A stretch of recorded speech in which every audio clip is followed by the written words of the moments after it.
Bonjour, bienvenue sur jean-pierrevillade.com.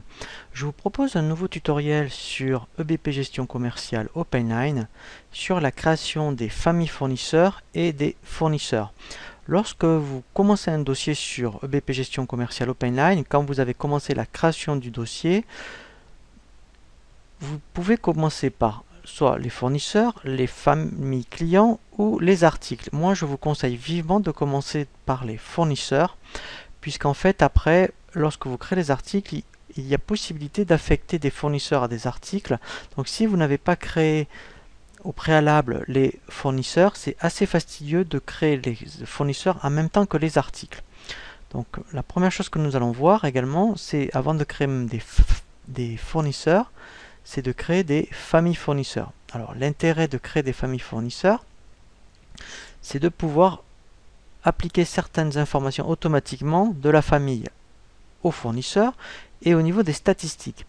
Lorsque vous créez des familles fournisseurs, vous pourrez avoir des statistiques non pas par fournisseur, mais par famille de fournisseurs. Quand en même temps vous voulez savoir, mettons, tout ce que vous faites au niveau des achats, mettons, au niveau des grossistes, au niveau des détaillants, etc., etc. Donc la première chose à faire, c'est de créer des familles fournisseurs. Donc, dans le menu achat, fournisseurs, vous pouvez créer des familles fournisseurs. Alors, vous pouvez également créer des sous-familles, mais déjà, si vous créez des familles, c'est déjà très bien. Dans un second temps, vous verrez quand vous aurez quelques mois d'utilisation sur le logiciel, vous pourrez peut-être envisager de créer des sous-familles. Donc là, nous allons prendre des exemples concrets. Dans ce dossier, par exemple, il y a une famille fournisseur qui s'appelle grossiste. Alors, nous allons voir comment elle a été créée. Donc, au niveau de l'onglet général, voilà, ce qui est intéressant, c'est éventuellement ici déjà d'avoir une gestion de remise. Alors, je m'explique. Si par rapport à une certaine famille de fournisseurs, vous avez déjà une remise systématique, et bien, au lieu de créer à chaque fois la remise chez le fournisseur, il suffit de l'affecter au niveau de la famille. Elle s'appliquera automatiquement dans le fournisseur. Vous pouvez aussi avoir une gestion tarifaire particulière. Donc, c'est-à-dire que pour la famille grossiste, on peut mettre en place, alors on le verra dans un tutoriel vraiment dédié à cet effet sur tout ce qui est gestion tarifaire au niveau des achats et au niveau des ventes, des remises par palier, soit par rapport à des quantités commandées dans l'année, soit par rapport à un chiffre d'affaires réalisé.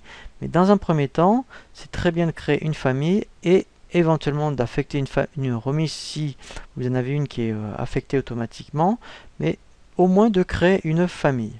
Une fois que vous avez créé une famille, on va créer un fournisseur. Donc toujours pareil, dans le menu achat, voilà, un fournisseur. Alors, on va prendre déjà des fournisseurs qui ont été créés pour avoir de la matière pour les informations au niveau des différents onglets. Donc si je prends le premier, donc on affecte ici la famille. Donc dès qu'on affecte une famille, lui directement déjà il aura affecté certaines informations au niveau de la fiche fournisseur. Par rapport à l'onglet facturation, donc là c'est vraiment de l'administratif. Là vous renseignez, c'est de la saisie pure. Au niveau de l'onglet livraison, donc soit l'adresse de livraison et de facturation est identique, dans ce cas-là vous cochez adresse de facturation. Si elle est différente, vous décochez voilà, l'adresse de facturation et vous indiquez ici une adresse de livraison différente. Donc ça, éventuellement, si vous avez un entrepôt principal, vous pouvez indiquer ici l'adresse de votre entrepôt. Donc là, je vais le recocher. Vous pouvez même indiquer d'autres adresses.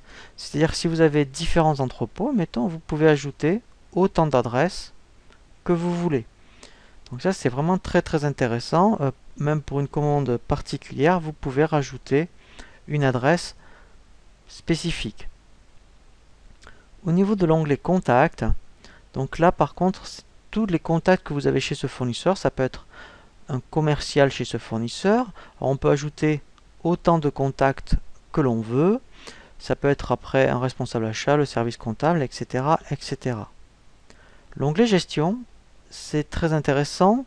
Alors déjà pour la comptabilité, si vous avez EBP Compta, ici, vous pouvez indiquer directement le code comptable qui va après s'affecter lorsque vous allez faire les transferts des factures d'achat et vente en comptabilité. C'est également intéressant si vous avez une gestion d'encours. On peut après effectivement mettre en place une gestion d'encours si effectivement par rapport à vos fournisseurs vous avez des encours autorisés. L'onglet tarifs, donc là c'est pareil. Alors si je l'avais créé dans la famille, ici il l'aurait rapatrié automatiquement. Alors là on verra vraiment un tutoriel dédié à cet effet parce que c'est vraiment particulier. Donc là l'objectif c'est de savoir créer une fiche fournisseur dans un premier temps. L'onglet divers, donc là c'est très intéressant, c'est d'affecter un mode de règlement. Donc si chez ce fournisseur, admettons, vous payez voilà, par traite, voilà, alors on peut même, si là c'est, on peut même avoir des modes de règlement, mais avec, je dirais, des échéances, admettons, comme chèque à 30 jours. Voilà, donc ça, alors, on peut créer les modes de règlement directement après ici. Voilà, donc là, on rajoute. Sinon, après, effectivement, pour tout ce qui est mode de règlement, ça sera après dans les paramètres où on peut rajouter tous les modes de règlement souhaités.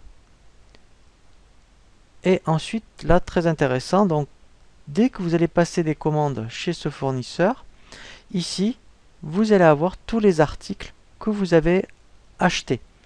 Donc ça, c'est intéressant puisque ça permet d'avoir un historique des achats. Alors, il y a d'autres façons d'avoir un historique, mais c'est une première possibilité pour avoir l'historique des achats chez ce fournisseur.